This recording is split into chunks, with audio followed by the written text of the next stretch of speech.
5월은 가정의 달입니다. 그래서 5월에는 우리 가정들을 돌아보고 또 어린이 주일도 있고 어버이날도 있고, 그래서 우리가 첫째 주일은 어린이 주일로 지난주에 드리게 되고 오늘은 어버이 주일로 드리게 됩니다. 다음 주는 스승의 주일, 목회자 스승의 주일로 저희들이 지내면서 우리의 자녀들도 돌아보고 우리가 섬기는 우리 부모님도 한번 다시금 돌아보며 우리에게 가르침을 주고 있는 선생님들에 대한 고마운 마음도 함께 갖는 날이 가정의 달 5월에 다 포함이 되어 있습니다. 오늘도 하나님께서 우리 부모들에게 은혜 주셔서 늘 믿음으로 사시지만은 오늘 예배에 참석하신 여러분의 삶 가운데 하나님의 크신 은혜가 늘 충만하시기를 다시 한번 주의 이름으로 축원합니다. 성경에 나오는 얘기는 아니고 탈무드에 나와 있습니다. 탈무드에 이런 얘기가 있습니다. 하나님은 이 세상 어디든지 다 계실 수가 없어서 대신 어머니를 보내주었다. 나는 등이 없기 때문에 어머니를 보내서 너희들을 없게 만들었다. 내가 가슴이 없으므로 어머니의 가슴으로 너희들을 품에 안았노라. 내게 생명의 젖줄이 없기 때문에 어머니를 대신 보내서 생명의 젖줄로 너희를 길렀노라. 내가 따스한 손으로 너희를 보살필 수 없기 때문에 어머니를 보내서 어머니의 손으로 너희들을 길렀노라 라고 그렇게 탈무드에 나와 있습니다. 우리 하나님은 안 계신 것이 없지 어디든 다 계시죠. 근데 탈무드에 어머니의 그 고마운 마음을, 감사하는 그런 마음을 강조하면서 터치하면서 우리의 삶 가운데 깊이 우리에게 젖까지도 먹일 수 있는 그런 하나님은 안 되시기 때문에 대신 내가 너희 엄마를 보내줘서 네가 젖 먹고 자랄 수 있도록 만들어주고 쓰다듬고 가슴에 꼭 안을 수 있도록 내가 대신 엄마를 보내줬다, 그 얘기라는 것입니다. 우리 부모님들이 우리 가운데 계시다는 것이 우리 가운데 얼마나 그 축복인지 성경은 우리에게 말하고 있습니다. 그러면서 내 부모에게 잘하면 네가 복 받는다, 하나님께서 보장해 주신 것입니다. 약속해 준 것입니다. 어느 가정이 여름이 돼가지고 휴가를 떠나게 되었습니다. 그래서 어디로 갈까 하다가 바닷가에 있는 곳으로 가서 바닷가를 보니까 가족들이 오랜만에 그냥 가슴이 뻥 뚫린 것 같고 그래가지고 너무 좋아가지고 온 가족이, 엄마도 그렇게 비키니 수영복을 입고 탁 하고 나서 가는데 아빠가 그냥 오자마자 그냥 바다로 샥 들어가지고 헤엄을 치면서 너무 좋아하는 거예요. 그래서 아들도 막 뛰어가는데 엄마가 그랬어요. 야야, 너는 들어가면 안 돼. 안 돼. 그냥 너는 여기서 놀아, 여기서. 그냥 바닷가 입구에서만 놀도록 그렇게 하는 거예요. 엄마, 나도 들어가고 싶단 말이야. 나도 들어갈래? 라고 그렇게 막 얘기하는데도 아랑곳하지 않고 엄마는 못 들어가게 하는 거예요. 입이 대빨 이만큼 나와가지고 아빠는 들어가게 하는데 나는 못 들어가게 한다고 라고 그러는데, 그래서 놀다가 아빠가 그냥 바다에서 헤엄치고 오는 걸 보면서 너무 신나가지고 그런 모습을 보면서 또 엄마한테 갔어. 엄마, 나도 바닷가 들어가고 싶단 말이야. 들어가게 해줘 라고 그러니까 안 된다 그랬잖아. 왜 안 되는 거야? 아빠는 들어갔는데 왜 안 되는 거야? 라고 그렇게 했어요. 그때 엄마가 그러더래. 네 아빠는 생명보험 들어놨잖아.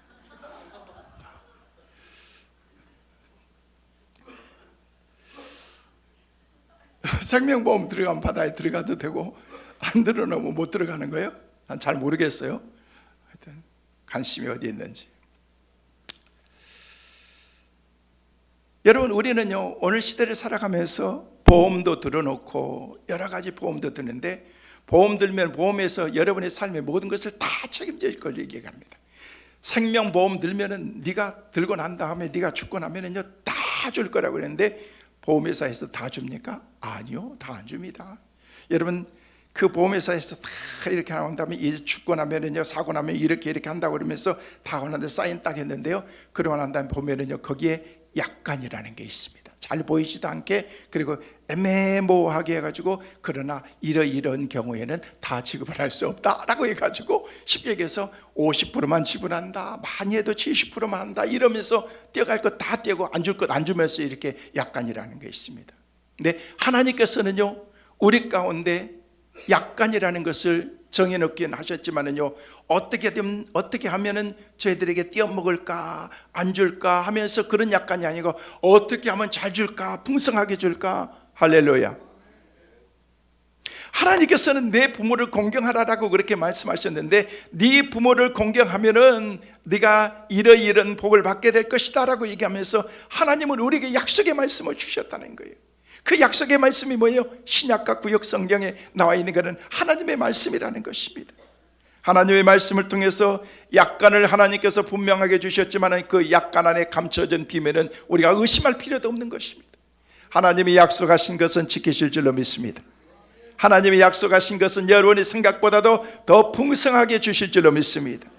그래서 구약 출애굽기 20장 12절 말씀에 우리 하나님께서는 십계명을 주시면서 우리에게 그렇게 말씀하셨습니다. 같이 보시겠습니다. 내 부모를 공경하라. 그리하면 너희 하나님 나 여호와가 내게 준 땅에서 내 생명이 길리라. 할렐루야. 여러분의 생명이 기는 장수의 복이 있기를 주의 이름으로 축원합니다. 이유가 없습니다. 부모 공경하면 됩니다. 저는 여러분 모두가요, 건강하게 아프지 말고 오래오래 진짜 즐기게 사시길 바랍니다. 할렐루야. 장수하세요. 근데 아프면 안 돼요. 연세 드셔가지고 못 쓸 병 걸리면요 절대 안 돼. 제일 못 쓸 병이요, 치매, 그 다음에 암, 이런 것들 걸리면요 우리 몸이 다 망가집니다. 그래서 여러분이, 죄송해요, 머리도 좀 쓰면서 사세요. 네? 할렐루야.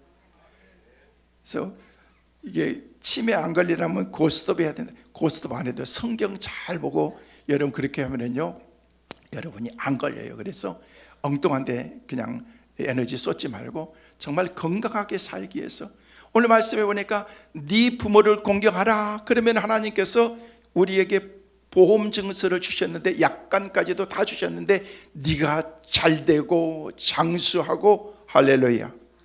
하나님이 우리 가운데 주신 약속. 여러분 신명기 5장 16절 말씀에도 우리에게 그렇게 말씀하고 있는데 같이 보실까요? 너는 너의 하나님 여호와의 명한 대로 내 부모를 공경하라. 그리하면 너의 하나님 여호와가 내게 준 땅에서 내 생명이 길고 복을 누리리라. 할렐루야. 여기 말씀에도 똑같이 말하고 있습니다. 네 부모를 공경하라는 것입니다. 부모에게 효도하라는 것입니다. 그러면 네가 생명이 길고 오래오래 살고 네가 복을 누리는 그런 삶을 살게 될 것이다. 오늘 우리에게 주셨던 그런 6장 1절에 3절 말씀에 자녀들아 너희 부모를 주 안에서 순종하라. 이것이 옳으니라. 내 아버지와 어머니를 공경하라. 이것이 약속 있는 첫 계명이다 라고 그렇게 말씀하면서, 이 계명이 뭐냐? 네 부모에게 잘해라, 효도해라. 그러면 네가 잘 될 거다, 장수할 것이다. 이게 바로 하나님이 주신 약속이라는 것입니다. 어떤 약속이에요? 부모님을 공경하고 효도하는 자에게 잘되는 축복, 형통의 복을 주신다는 것입니다. 장수의 복을 주신다는 것입니다. 우리 자녀들도 우리의 모습을 보면서 효도하는 그런 자녀들로 만들어 주시겠다라고 말하고 있습니다. 그래서 효도가 하나님의 약속, 이 하나님이 약속한 그런 가장 좋은 보험 중에 가장 최상의 보험이라는 것입니다. 그래서 하나님께서 우리에게 말씀하시는 거예요. 여러분, 이렇게 신앙의 삶을 살아가면서 우리 부모에게 공경하라. 그러면서 네 부모들이 말하는 것을 청종하라. 여러분, 청종한다는 것은 듣는 거예요. 듣는 게 쉬워요, 어려워요? 모르겠어요? 쉬워요, 사실. 우리 부모들이 우리에게 원하는 게 막 무리한 요구를 하는 게 아니거든요. 저도 어머니에게 한 번씩 가보면요, 어머니가 맨날 하는 얘기가 뭔지 아세요? 자조심해라. 내가 나이가 몇 살이고 지금 운전이 얼마나 했는데 한 얘기 맨날 그런 얘기했어. 자조심해라. 많은 걸 요구하지도 않으세요, 부모님들은 우리에게. 근데 부모님들이 말하는 그런 얘기를 들으라는 거예요. 들으라는 거예요. 근데 우리는 잘 안 듣습니다. 안 들으려고 합니다. 네 부모의 얘기를 청종해라, 그게 복이다라고 그렇게 말하면서 여러분 부모님의 말씀을 잘 청종하는 사람이 하나님의 말씀도 잘 청종할 수가 있는 거예요. 부모님의 말씀을 잘 듣는 사람이 하나님의 말씀도 잘 청종하고 선생님들 말도 잘 듣고 직장에 가서 상사의 말도 잘 들을 수가 있는 거예요.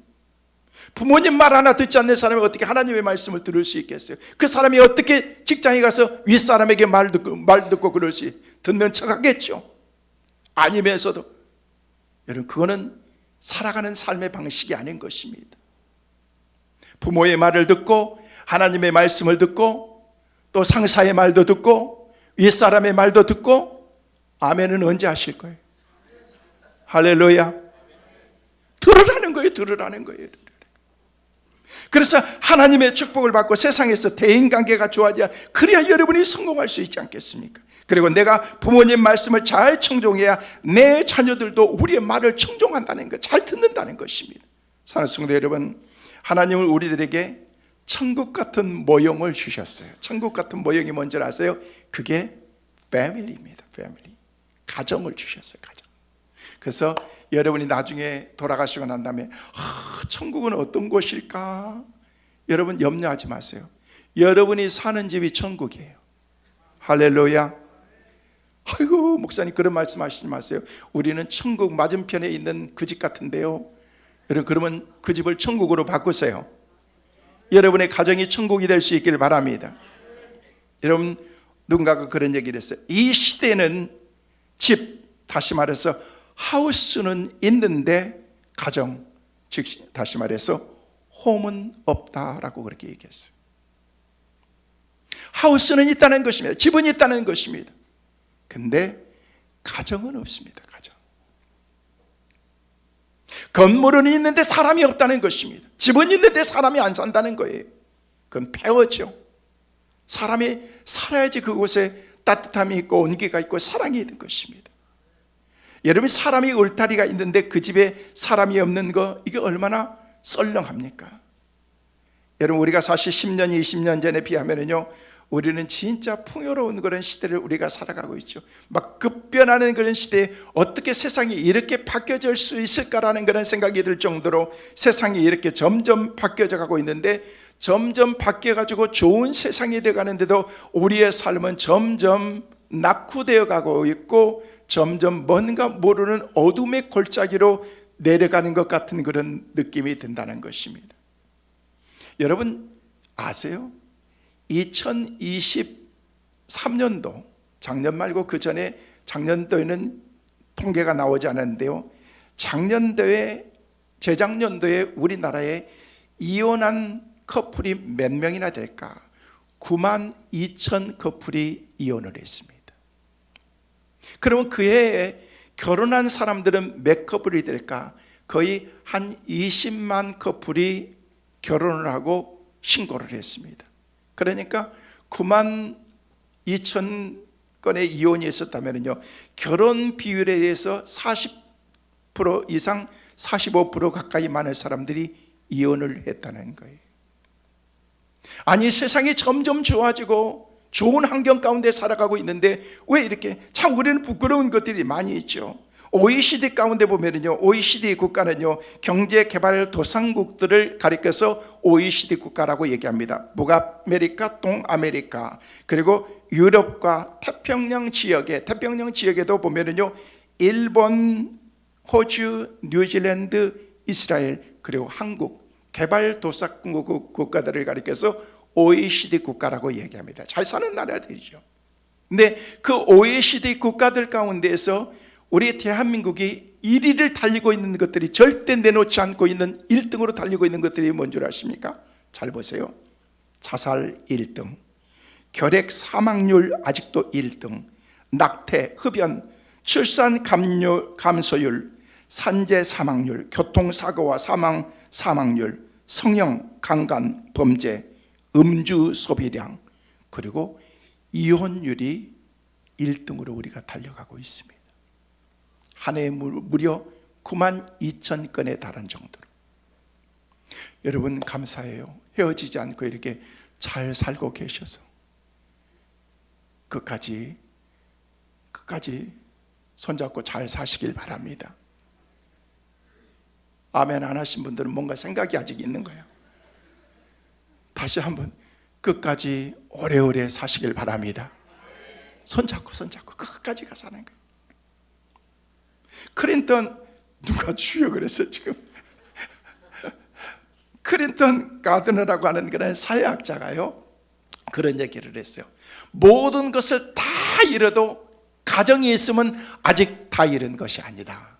근데 모든 것을 다 가져도 가정을 잃으면 모든 것을 다 잃은 사람이다. 가드너가 그 책에서 그렇게 얘기를 했어요. 여러분 내 삶 가운데서 없어도 괜찮아요. 가정이 튼튼하면요 우리가 그 사람은요 아직도 남아있다는 것입니다. 근데 아무리 많은 것을 풍요로운 것을 가지고 있다고 할지라도 가정이 깨진 사람은요 모든 것을 다 잃은 사람이라는 것입니다. 그렇습니다. 가정이 무너지면 다 무너지는 것입니다. 우리의 삶의 기반이 무너지고 삶의 의미도 무너지고 삶의 의욕도 모든 것이 다 무너질 수 있기 때문에 그런 것입니다. 여러분 우리 가정이 행복해야 됩니다. 저는 여러분의 가정이 행복한 가정 될 수 있기를 주의 이름으로 축원합니다. 언제든지 돌아가고 싶은 가정이 되어야 됩니다. 따뜻함이 있는 가정, 포근함이 있는 가정. 나 일 끝났는데 빨리 집에 가고 싶다. 그런 가정이 되어야 되는 거예요. 집에 들어가 봐야 맨날 잔소리나 듣고 막 그런 생각을 가지고 그러면요 집에 안 들어옵니다. 여러분의 가정이 스윗홈이 되어야 됩니다. 편안한 안식과 쉼이 있는 그런 가정이 되어야 된다는 것입니다. 여러분 편안한 가정이 되기 위해서, 편안함을 갖기 위해서, 행복한 가정을 만들기 위해서는 절대 그냥 되는 것이 아닙니다. 마치 아름다운 정원을 만들기 위해서 물도 주고 거름도 주고 가지치기도 하고 해충도 잡아주고 잡초도 뽑아주고 공들여서 노력하고 계속해서 가꿔야 되는 것처럼 가정도 절대 그냥 행복한 가정이 되는 게 아닙니다. 다른 사람이 여러분의 가정을 행복하게 만들어주는 것도 아닙니다. 여러분이 스스로 여러분의 가정을 행복한 가정으로 만들어야 된다는 것이죠. 그러면은 우리가 행복한 가정을 만들기 위해서는 어떻게 될 것인가? 세 가지를 저는 말씀을 드립니다. 첫째로 그 가정에 사랑이 있어야 됩니다.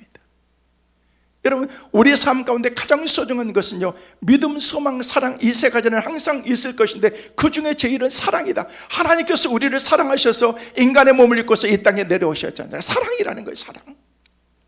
하나님께서 주신 그 사랑의 마음을 가지고 우리가 살아야 된다. 주님은 우리에게 말씀하셨습니다. 내 이웃을 내 몸과 같이 사랑하라라고 말씀하셨어요. 내 이웃이 누구입니까? 여러분의 남편입니다. 여러분의 아내입니다. 여러분과 함께 있는 그런 형제들인 것입니다. 우리 공동체 안에 있는 그런 믿음의 성도들, 형제라는 것입니다. 그 형제들을 어떻게 사랑해요? 네 몸처럼 사랑하라는 거예요. 네 자신을 사랑하는 것처럼 옆에 있는 사람들을 그렇게 사랑하는 것입니다. 옆에 사람이 인사하세요. 진짜 사랑한다고, 찐 사랑한다고 한번 고백해 보세요. 할렐루야. 진짜요. 하나님께서 우리 가운데 형제로 여러분 주위에 있는 그런 우리 모든 사람들을 이렇게 만나게 만들어 주셨다는 것입니다. 부모가 자식을 사랑하고 자식이 부모를 사랑하는 것, 남편이 아내를 사랑하고 아내도 남편을 사랑하고 형이 동생을 사랑하고 동생이 형을 사랑하고 서로가 사랑하는 것입니다. 그때 아름다운 사랑이 있는 스윗홈, 아름다운 가정이 될 수 있다는 것입니다.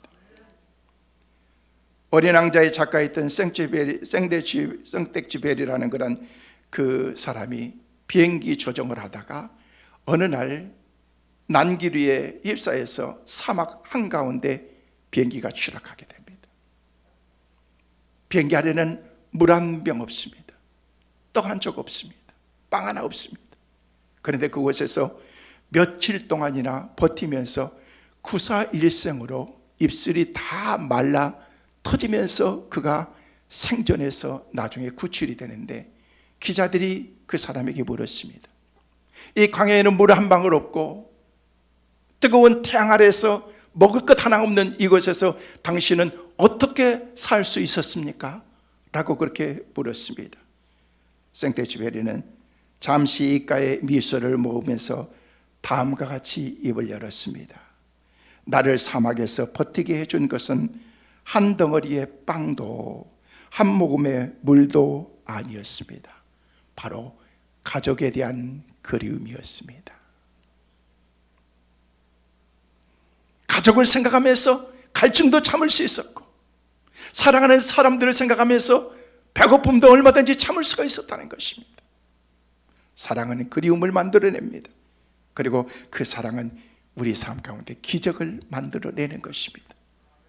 사랑과 헌신, 감사, 또 사랑하는 사람과 함께 같이 하는 시간, 맛있는 음식도 먹고 함께 교회도 나오고 함께 예배도 드리고 많은 시간을 가지면서 사랑의 나눔을 가질 수 있는 행복한 가정.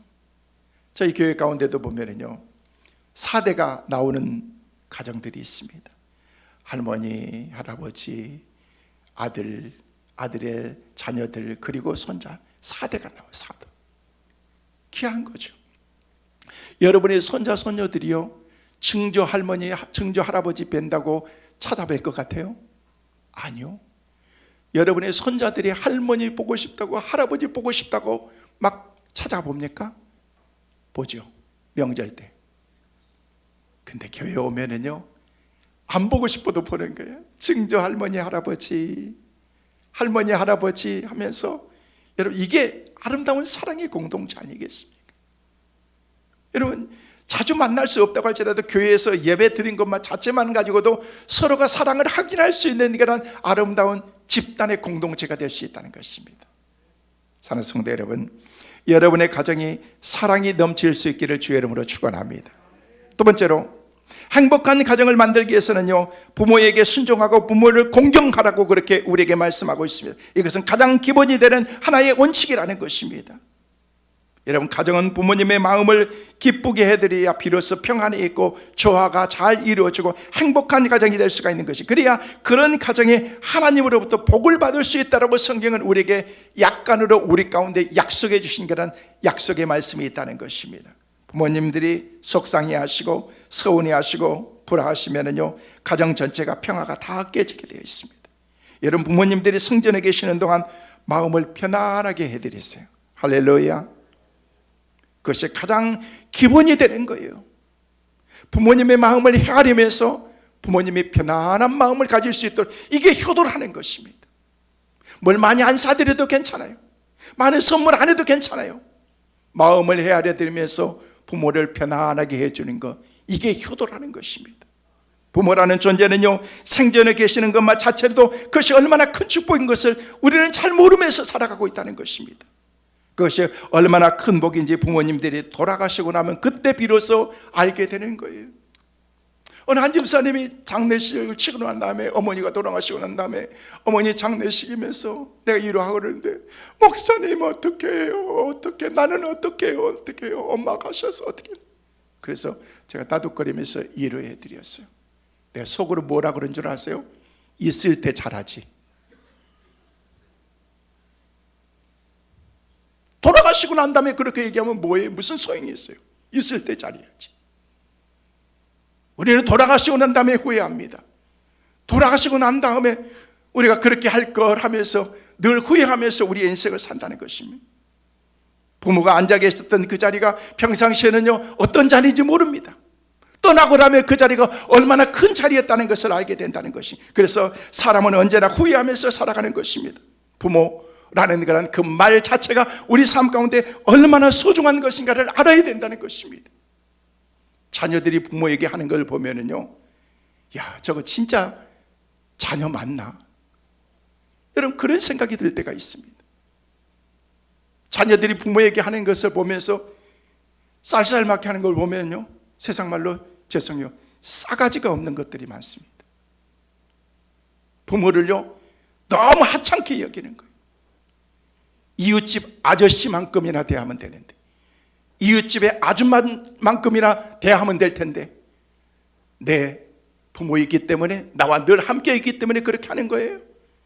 어떤 자녀들 보면은요, 너무 부모에게 하는 것이 A에 벗어나는 그런 모습들을 볼 때 전혀 은혜가 되지 않습니다. 그건 잘못된 것입니다. 부모의 마음을 헤아릴 줄 아는 그런 마음, 그런 자녀가 효도하는 자녀라는 것입니다. 어머니, 아버지 이보다도 더 소중한 존재가 세상에 또 어디 있겠습니까? 그리고 이 부모님들의 자식을 향한 그런 그 마음은요, 헤아릴 수가 없는 것이야. 이것은 부모뿐만 아니라 동물들도 마찬가지라는 것입니다. 어떤 동물들이 보면요, 위험 가운데 처하게 될 때 여러분, 그 동물들이 자기 새끼를 보호하기 위해서 내 생명을 다 버리면서까지도 자녀들을 사랑하는 그런 그 마음, 이것이 바로 부모의 마음이라는 거예요. 이 마음은 하나님께서 가지셨던 그런 마음이고, 하나님의 마음을 우리 인간들에게, 부모에게, 어미들에게 다 주셨던 그런 마음이라는 것입니다. 근데 자녀들은 모르는 거예요. 얼마나 부모들이 희생하면서 나를 이렇게 감싸면서 지금까지 왔다는 그런 사실 자체를 모르면서 살아간다는 거예요. 나중에 자녀가 돼보고 자녀들이 성장하고 난 다음에 보면은요, 그때 부모의 마음을 10분의 1 아니요 100분의 1 그때 알아가는 거예요. 알아가는 거예요.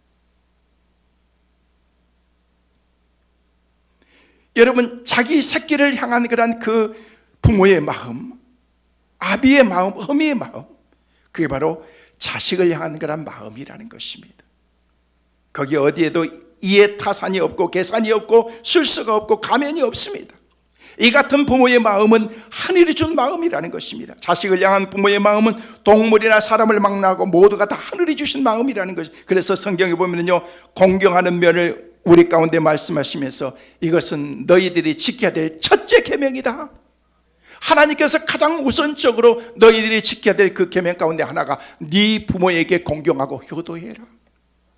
이게 바로 하나님이 우리에게 주신 그런 그 삶이라는 것입니다. 하늘과 땅을 우리 가운데 다 헤아리면서 너희들이 가장 먼저 해야 될 것이 하나님의 사랑, 그리고 네 부모에게 잘하라는 것입니다.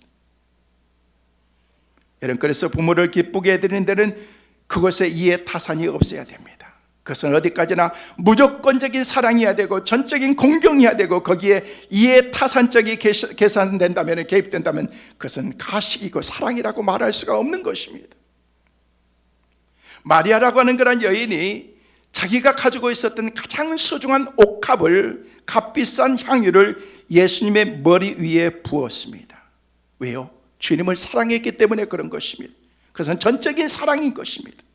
거기에 어디를 봐도 악가하거나 주저하는 그런 모습은 전혀 없었습니다. 거기에 이해 타산적인 마음이라는 것은 추구도 없었던 것입니다. 그러니까 예수님은 그런 그의 마음을 아시고 그렇게 흐뭇해 하셨습니다.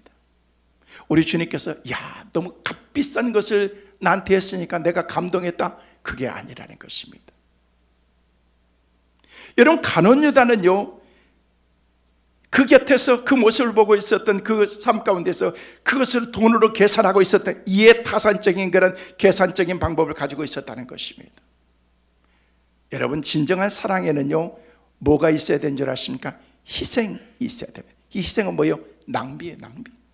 옥합을 깨뜨린 여인의 낭비, 이건 헌신이지만 내 삶을 다 깨뜨리는, 나는 완전히 손해를 보는 거예요.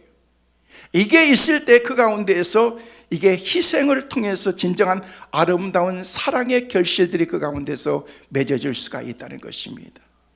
여러분, 예수님의 머리를 옥합으로 깨뜨려서 부으고 흐르는 그런 그 향유를 닦기 위해서 자기 머리털로, 머리카락으로 이렇게 닦는 그런 이 여인의 모습, 이게 찐 사랑이라는 거예요. 진짜 사랑이라는 것입니다. 여러분, 가정들이 왜 자꾸 불안한 줄 아십니까? 이해 타산적이 되기 때문에 그렇습니다. 여러분, 요즘의 자녀들도요, 부모들이요, 좀 많은 것을 가지고 있고 그래도 뭐 나한테 떨어질 것 같은 것이 있으면은요, 효도하고 그렇지 않으면은요, 막 내팽개치다시피 하는 그런 자녀들이 얼마나 많습니까? 그래서 여러분에게 제가 말씀드렸잖아요. 돌아가실 때까지 절대 아무것도 주지 말고 끝까지 붙잡고 있으라고. 집이 있어도 절대 명예 이전 시켜주지 말고 꼴딱 넘어가실 때 주세요. 그리고 여러분이 쓰세요. 여러분이 쓰는 것만 여러분의 것이라니까요. 여러분, 자녀들이요, 아무것도 없어 보세요. 그래도 여러분의 자녀들은 효도할 거예요. 너무 여러분의 자녀들은 다 잘나가지고 괜찮아가지고. 근데요, 보통 보면 그렇지 않습니다. 제가 말씀드렸죠.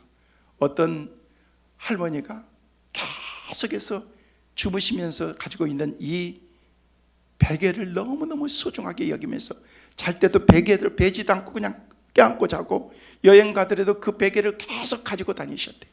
그래서 자녀들이 보면서 우리 어머니 저 베개 안에 너무 소중한 게 들어있는데, 며느리들도 보면서 그래서 어머니 저 베개 안에는 분명히 뭔가 있는데 뭘까 궁금한 거예요. 그러면서 온갖 아양은 다 떨면서 어머니 건강하시라고 막 하면서 했는데, 나중에 진짜 그 할머니가 돌아가셨어요. 제일 관심은요, 돌아가신 것보다도 더 중요한 것은요, 이 베개 안에 뭐가 있을까. 베개 안에 아무것도 없었어요. 여러분, 재산 없으면 베개라도 껴안고 다니시고 그렇게 주무세요. 마리아는 예수님의 죽으심을 알고 미리 향유를 부었다라고 얘기했는데, 우리 주님께서 뭐라고 말씀하시냐, 네가 나의 장례를 미리 준비했다. 마리아는 몰랐어요, 그게 그건지. 근데 얼마 시간이 지나고 난 다음에 예수님께서 고난을 받으시고 난 다음에 예수님이 십자가를 지신 거예요. 십자가를 지시고 난 다음에 깨닫게 된 거예요. 아, 주님이 네가 내 장례를 미리 준비했다라는 그런 그 말의 의미가 바로 거기에 있다는 것을 알게 돼요. 얼마나 큰 축복이. 마리아는 나름대로 진실하게 살고 순수한 뜻을 가지고 헌신했는데 그만 그것이 뜻밖의 놀라운 그런 하나님의 축복이 되었다는 것입니다. 사람이 이렇게 순수한 마음으로 헌신하고 베풀고 사랑하고 순수한 뜻을 가지고 세상을 살아가면요, 하나님께서 이렇게 놀랍게 축복하신다는 것입니다. 이것이 바로 하나님이 주신 축복이라는. 그래서 가정이 평화롭고 행복한 가정이 되고자 한다면 먼저 뭐예요? 부모님에게 먼저 잘해라는 것입니다. 이해 타산 따지지 말고 계산하지 말고 효도하고 정말 공경하는 그런 그 마음을 가져야, 그래야 우리가 복받는 그런 하나님의 사람들로 살아갈 수 있다. 성도 여러분, 부모님께 순종하고 효도하시길 바랍니다. 돌아가시면 아무리 잘하고 싶어도 할 수도 없습니다. 후회뿐입니다. 그래서 평생 씻을 수 없는 죄스러움을 간직하고 살아간 사람들이 얼마나 많이 있는 줄 아십니까? 이것이 가정의 평화를 이룬 가장 기본이 되는 도리라는 것입니다. 부모 공경에서 복받는 여러분 다 되시기를 주의 이름으로 축원합니다. 마지막으로, 행복한 가정을 이루기 위해서는 여러분이 희생하는 그런 그 마음이 여러분의 마음속에 있어야 됩니다.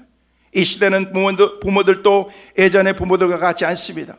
오늘의 부모들은요, 몸을 사리고 자기 삶을 중심에서 예전과 같이 희생하고 헌신하라는 그런 마음이 점점 흐려져 가고 있습니다. 이것도 이 시대의 풍조 가운데 하나인지도 모릅니다. 이제는 어머니들이 자식들을 위해서, 가정을 위해서 전과 같이 희생하려고 그렇게 생각하지 않습니다. 젊은 부부들 보면은요, 자녀들도 요즘 나지 않습니다. 누가 그러다니까요, 자녀 하나 나면은요 몇 억이 든대요. 그러면 둘 나면 얼마가 들어가는데 이걸 계산하는 거예요. 여러분, 우리 어른들, 여러분이 그런 계산해가지고 5, 6 대책 없이 낳습니까? 여러분, 그런 계산하면서 우리 장모님은 11명이나 낳았을까?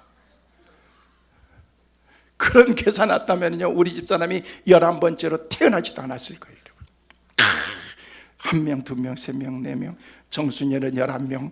이거 따지면은 몇 억이야, 몇십억이야, 이렇게 따지면은요 절대 못 나는 거예요, 여러분. 여러분, 옛날에 어른들이 한 얘기가 뭔지 알아요? 지 거는 지가 다 가지고 태어난다고. 여러분이 책임 안 져도 다 가지고 태어난다는 거예요. 그냥 막 나세요. 낳을 수 없으면 여러분의 손자라도 많이 나도록 그렇게 했어요. 여러분, 요즘에 부모들이 희생하지 않습니다. 예전 같지 않습니다. 저는 이 세상에서 가장 행복한 삶은 어떤 일에 인생을 걸고 정신없이 매달려 일하고 살고 몰두해서 살아가는 생활이라고 저는 생각하고 있습니다.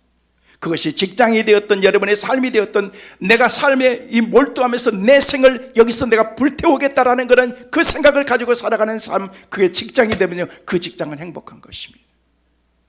신앙생활도 마찬가지인 것입니다. 내가 신앙생활하는 것이 내 삶의 전부다라고 하면요, 교회 오는 것도 즐겁고 직장생활도 내 삶의 행복은 우리 직장이다라는 그런 생각을 가지면요, 직장 갈 때가 막 기쁘고 즐거운 것입니다. 뭔가 몰두할 수 있다는 것, 내가 자녀들을 위해서 몰두하고. 여러분, 우리 젊은 부부들이요, 결혼해가지고 애 낳고, 애 태어나자마자 그때부터 막 정신 못 차립니다. 막 밤중이고 놔주고 할 것 없이 막 빽빽 울어쌌고, 젖 달라고 우유 달라고 울고, 그냥 기저귀 달라고 울고, 같이 놀아달라고 울고, 그냥 부모들 생각하지 않습니다. 그러면 한번 외출하려면요, 그냥 안고 막 짊어지고 막 보행기 그냥 유모차 끌고 막 그렇게 하면서 완전히 스타일 다국입니다. 그때는요, 하루가 어떻게 가는지 모릅니다. 정신없이 살아갑니다. 막 시간이 막 지나가는데, 근데 막 둘째가 또 태어납니다. 거기다 막 셋째까지 막 꼬리 물고 막 나옵니다. 그러면요, 막 정신이 하나도 없습니다. 뭐 처녀 때처럼 어디 삐딱구도 신고 어디 나간다? 상상도 못하는 일입니다. 완전히 스타일 다 망가지고. 여러분, 그렇게 정신없이 살 때 지내고 보면요, 그때가 제일 행복한 시대였습니다. 나중에는 여러분, 애들이 크고 나면은요, 어떻게 됩니까? 여러분, 그래서 우리가 40, 50 정도 되면 접어들면요, 달갑지 않는 그런 그 손님이 우리에게 찾아오죠. 사춘기, 청년기, 장년기가 지나면은요, 애들이 성장하고 장년기가 지나면 오는 게 뭔 줄 아십니까? 사춘기가 옵니다. 사춘기. 이때 우울증, 갱년기, 그때 옵니다. 그때는요, 한겨울에도 막 갑자기 막 더워졌다가, 한여름에도 막 추워졌다가, 막 별의별 일들이 다 있습니다. 우울해집니다. 이게 심하면요, 자살하고 싶은 그런 마음까지도 갖게 된다는 것입니다. 그때 비로소 애들 키우느라고 정신이 없다가, 그때 처음으로 거울을 봅니다. 거울을 보니까 내 눈은 축 처졌고, 볼은 내려왔고, 입꼬리도 내려왔고, 내 모습이 아닙니다. 완전히 달라졌거든요. 그러면서 사람들이 허물을 느끼는 거예요. 내 인생은 뭔가, 내가 어떻게 이렇게, 애들이 다 크고 난 다음에 여기 와서 보니까 내 인생이 이렇게 다 망가졌고, 남의 눈꺼풀이 내 위에 쓰여 있는 것 같고, 그런 마음이 들 때 우리는 허무한 그런 마음이 든다는 것입니다. 여러분, 그럴 필요 없습니다. 여러분, 우리가 늙어가는 게 아니고, 저는요, 늘 생각하는 게 익어간다라고 생각하는 사람입니다. 익어가는 거예요. 어제였어요. 어제 아침에 출근을 하는데, 엘리베이터를 타는데 9층에 계시는 권사님이 타는데 항상 인사를 하는데, 어제는요, 이상한 인사를 하더라고요. 아유, 목사님 안녕하세요 라고 했는데, 네 안녕하세요, 교회 나가세요? 네. 그랬더니 어디 가세요? 예출한테. 근데 갑자기 저를 딱 쳐다보면서, 목사님은 몇 년생이세요? 그러는 거예요. 그래서 깜짝 놀랐다. 네? 그래서 네? 그래서 물어보니까 어떻게 해요? 네, 저 1960년생입니다. 그랬더니 그래서 어머나, 목사님 그러면 쥐띠세요? 그런 거예요. 그렇게 많으세요? 그렇게 해서 저 별로 안 많은데, 그때 자기는 자기보다 더 어린 줄 알았대. 자기는 65년생이래. 이게 좋은 거예요? 뭐예요? 하여튼 칭찬 같은 생각이 드는데, 그러면서 중요한 얘기가 뭐냐면요, 목사님은 나이를 참 곱게 드셨대. 기분 나쁘지는 않더라고 보니까. 그렇게 되고, 아이고 목사님 왜 이렇게 퍽상 늙어버리셨어요? 이 얘기 듣다면요, 내가 기분이 그랬을 텐데, 그래도 그 얘기를 딱 하는 거야. 그러면서 얘기를 하면서, 거기다 또 물어보는 거야. 그러면 사모님은 몇 년생이세요? 또 물어보는 거야. 아니, 호구조사를 다 두고만 그랬어. 우리 집사람도 똑같은 60년생인데, 그때 아우 사모님도 되게 젊으시다. 나는 자기들보다는 더 낮은 줄 알았대. 작은 줄 알았대. 그러고 보니까요, 죄송해요, 나이가 나보다 더 많이 더 들어 보여. 그 남편은 솔직한데 우리 삼촌 같아.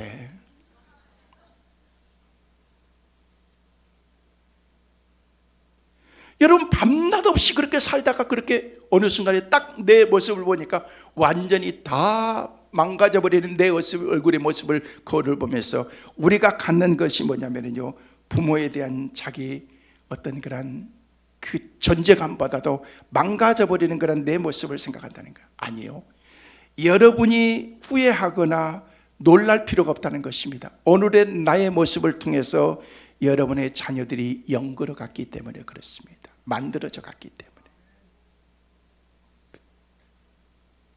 나의 희생을 통해서 자녀들이 성장하고, 나의 수고와 섬김을 통해서 우리 자녀들이 안락한 삶을 누릴 수 있도록 내가 그만큼 희생한 거예요. 희생한 거.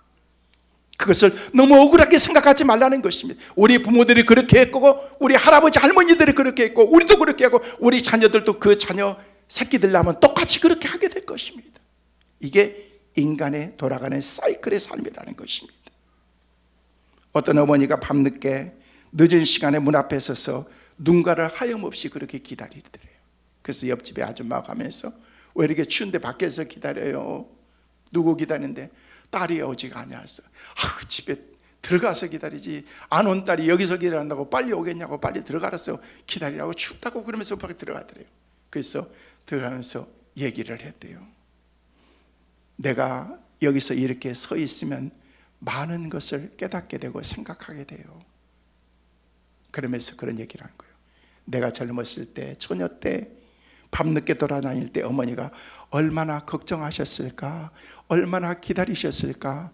나는 어머니를 생각하는 마음으로, 또 내가 회개하는 마음으로 저는 이렇게 서 있어요 라고 그렇게 얘기를 하더라는 것입니다. 얼마나 진지한 깨달음입니까? 지금은 모르지만 후에는 모두가 다 이렇게 알게 될 것입니다.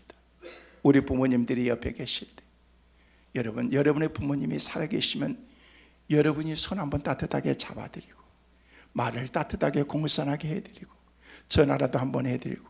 저도 어버이날이 지났지만 찾아뵙지도 못했습니다. 바빠 정신. 이번 달 지나가면은요, 시간 내서 한번 가서 뵈려고 합니다. 전화만 드리고 어머니 하면서 이게 효도일까라는 생각을 갖는데, 따뜻한 말 한마디, 공손한 그런 태도, 이런 마음을 가질 때 부모님들은 흡족해 하시거든요. 말씀을 정리합니다. 5월은 가정의 달입니다. 우리들의 소중한 가정을 되돌아보게 하는 달입니다.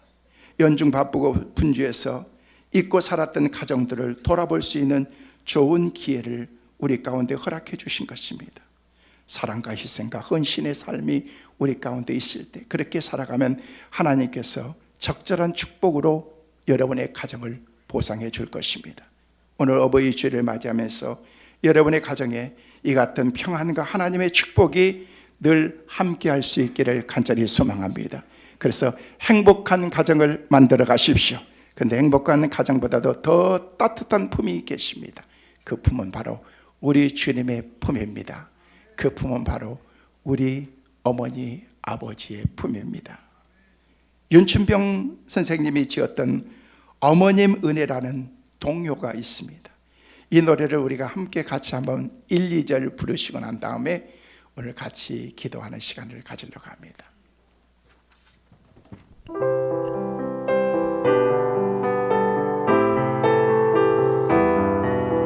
가사를 생각하면서, 뜻을 생각하면서 어머니 은혜 높고 높은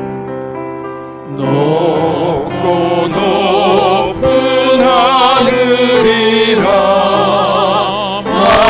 말들하지만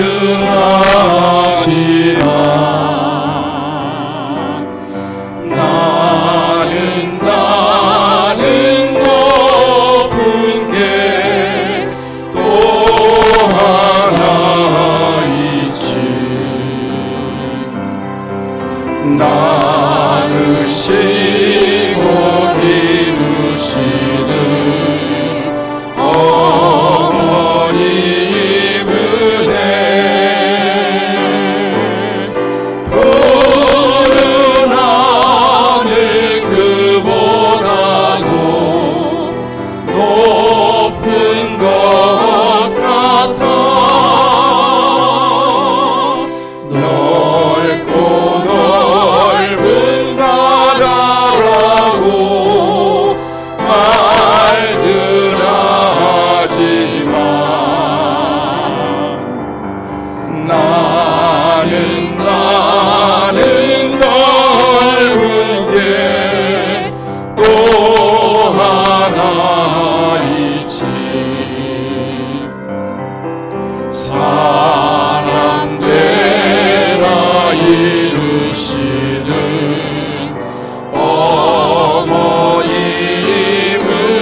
어머님의 은혜만 크다고 말할 수 있겠습니까? 아버지의 은혜도 마찬가지입니다. 그 부모님께 효도하고 잘 공경해서 행복하고 아름다운 가정 다 만들어 나가시는 우리 모두가 다 되시기를 주의 이름으로 축원합니다.